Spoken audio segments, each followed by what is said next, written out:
Habemus Papam.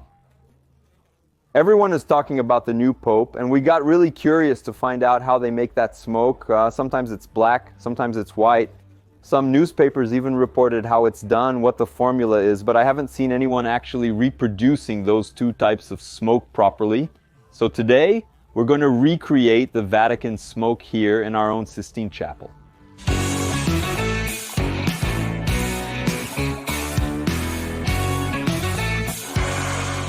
The new Pope has just been elected. For anyone who was living on the moon, on Mars, I don't know. He is Cardinal Robert Francis Prevost, and he is 69 years old. He is the first Pope from the United States, but he primarily worked in Peru. The election takes place inside the Sistine Chapel, located in the Vatican, but I won't delve into the specifics of the process. Is that church where Michelangelo painted the entire ceiling? Since there's no one filming or live streaming from inside to announce the result, they burn the ballots and smoke comes out of a chimney on top of the chapel. If it's black, it means they still haven't reached a result. If it's white, it means a new pope has been elected. I wonder if that's where they got the idea for gender reveal parties. But most importantly, what determines the color of the smoke is pure chemistry. The Vatican itself released the formula for the smoke. Check it out. The black mixture contains potassium perchlorate, anthracene, and sulfur, while the white one has potassium chlorate, lactose, and resin. Upon reading these ingredient names, I quickly went to a small room at the back of Manual do Mundo, where we keep the chemistry ingredients. Then I started finding things that had been there for about 12 years, more or less. And I found almost everything to make these smokes. The potassium perchlorate and potassium chlorate are used to provide oxygen for the burning. We didn't have them, but we're going to use potassium nitrate, which also works and is easier to find. Anthracene, similar to naphthalene, mothballs, is widely used in fertilizers.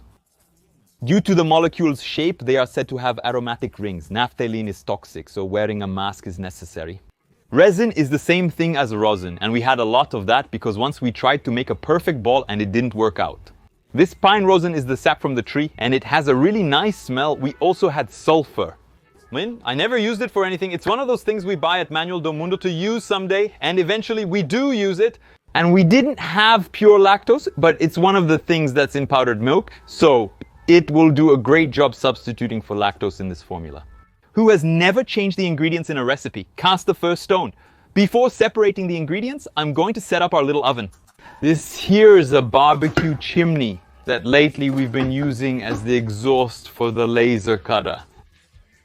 So we disconnected it, and underneath I'm going to put this little oven, which is nothing more than a small helium gas cylinder that Guy Toledo left here the last time he came to teach me how to cut things with plasma. So let's set up this high-tech oven here. Not for nothing, but our little chimney looks a lot like the one at the Vatican, huh? Burning ballots and producing smoke is a very old tradition, but this thing about the smoke coming out black or white is relatively recent.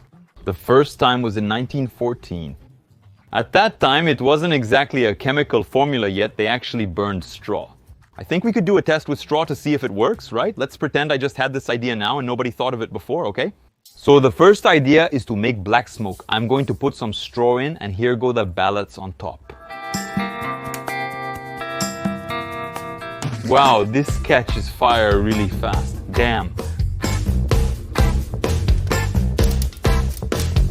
It lasted 10 seconds. We didn't even have time to run outside to see what color it was. Now it's for real. I'm going to try to cover the oven's opening a bit so the burning happens more slowly and creates more black smoke. You can show the Sistine Chapel's chimney. I hope the smoke is black.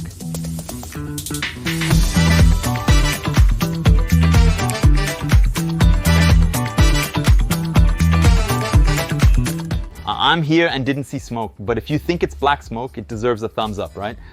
White smoke is pretty much the same thing. The only difference down here is something really simple, which is to add a bit of wet straw. Since you saw the fire is really strong, I can really soak it. Let's go. I also want to see the smoke coming out over there this time. Will it be white?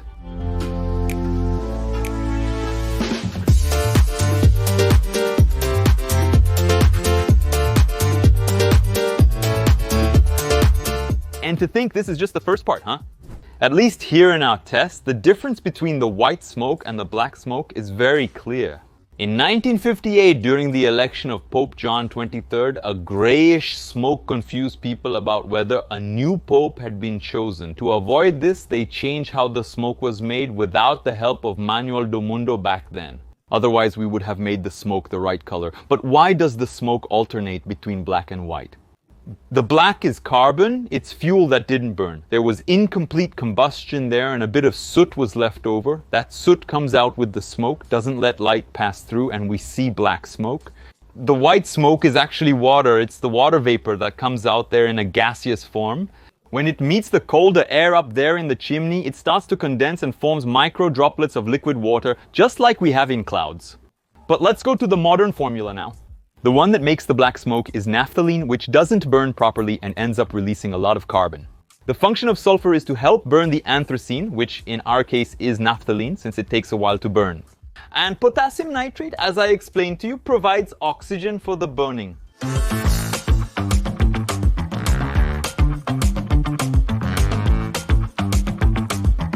Let's first do a small test. So did we get the formula right?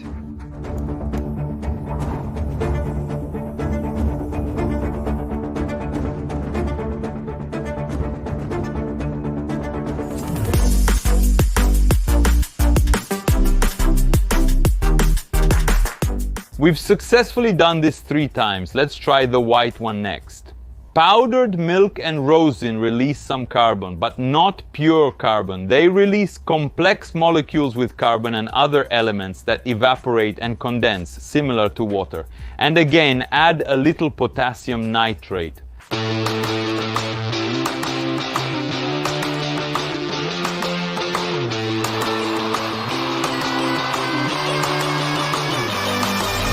Ah, so white, so white.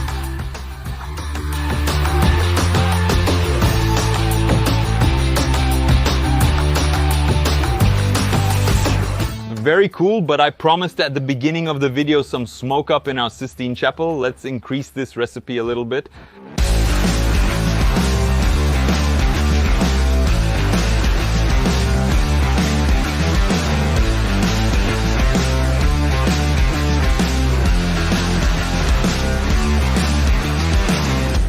Let's start with the black smoke, because in the conclave it always comes before the white one. Stop, stop, stop. Just a reminder that in next week's video we'll have the launch of the big biology book and our book Mysteries of the Universe in Belém in Macapa. Here are the final 2 releases for this semester. The release dates are provided. For more information on these awesome books, check out the link in the description.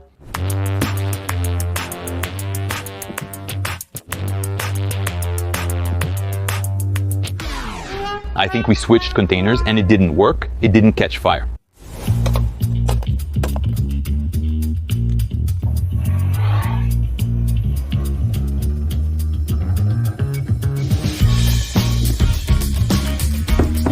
We don't have a pope yet, but the black smoke worked. It's time to elect the new pope. If you haven't liked this yet, now is the moment.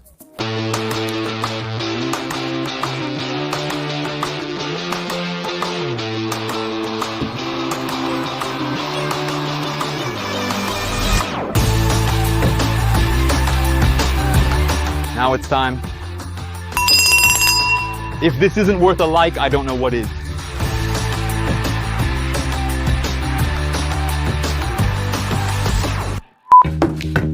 Give me a sledgehammer, please, Luca.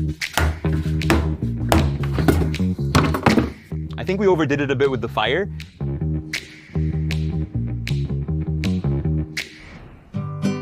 It had been a long time since we had a chemistry experiment here on Manual do Mundo, so I'll leave a playlist here from our special Super Chemistry series, which is one hardcore experiment after another.